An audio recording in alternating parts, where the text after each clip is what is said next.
ಪರಿಸ್ಥಿತಿ ನಮ್ ಕಂಟ್ರೋಲ್ ಮೀರ್ತಿದೆ sir. I have spoken to home minister. ಅವ್ರು ಒಪ್ಕೊಂಡಿದ್ದಾಗಿದೆ. ಈಗ ಉಳಿದಿರೋದು ಒಂದೇ ದಾರಿ, ಜೇನ್ ಕೊಪ್ಪನ ಹೆಲಿಕಾಪ್ಟರ್ ಇಂದ ಅಟ್ಯಾಕ್ ಮಾಡೋದು.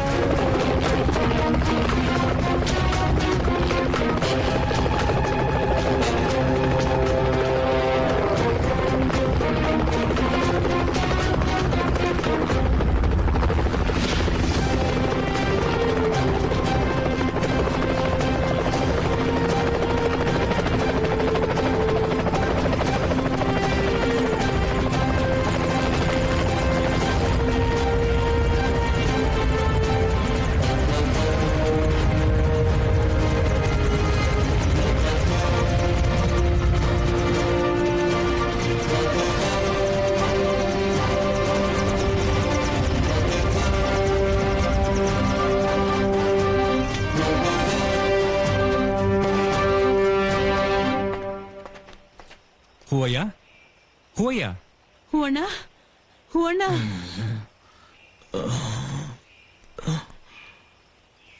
ಎದ್ದೇಳು.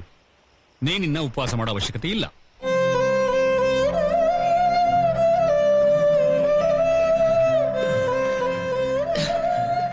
ಒಂದು ಎಳ್ನೀರು ತರಿಸಿ.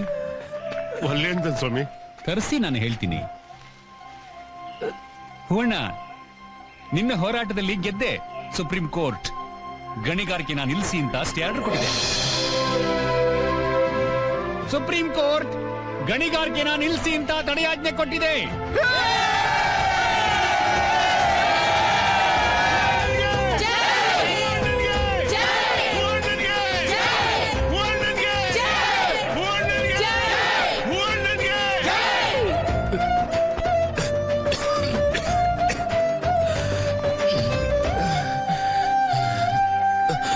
ಈ ಗೆಲುವು ನಿಮಗೆ ಹೆಂಗ ಅನಿಸ್ತದ್ರಿ? ಈ ಗೆಲುವು ನಂದೊಬ್ಬಂದಲ್ಲ, ತನ್ನ ಮಣ್ಣಿಗಾಗಿ ಹೋರಾಡು ಪ್ರತಿ ಹಳ್ಳಿ, ಪ್ರತಿ ರೈತನ ಗೆಲುವು. ರೈತನ ಗೆಲುವು ಒಪ್ಕೋತೀನಿ, ಆದ್ರೆ ಎಲ್ಲ ಹಳ್ಳಿಗಳಲ್ಲೂ ಒಬ್ಬ ಹೂವಯ್ಯ ಇರೋದಿಲ್ಲ.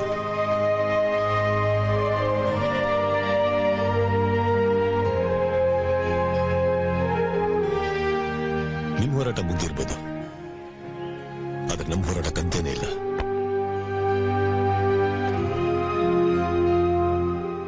ಮುಂದೆ ಯಾವ ಊರುಗಣ್ಣ?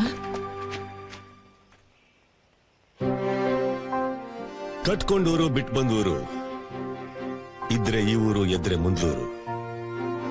ಊರೊಳಗಿರೋ ಕಾಡು, ಕಾಡೊಳಗಿರೋ ಊರು, ಅದೇ ನಮ್ಮೂರು. Exactly right.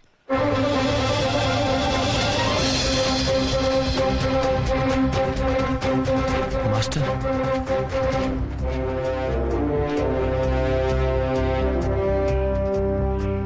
ಈ ಒಂದು ಜೇನುಕೊಪ್ಪದ ಸುತ್ತಮುತ್ತ ಇರುವಂತಹ 25 ಹಳ್ಳಿಗಳನ್ನ ಬಹುರಾಷ್ಟ್ರೀಯ ಕಂಪನಿಗಳು ಕಬಳಿಸುವಿಕೆ ಮಾಡಿದಂತಹ ಸಂಚು ವಿಫಲವಾಗಿದೆ.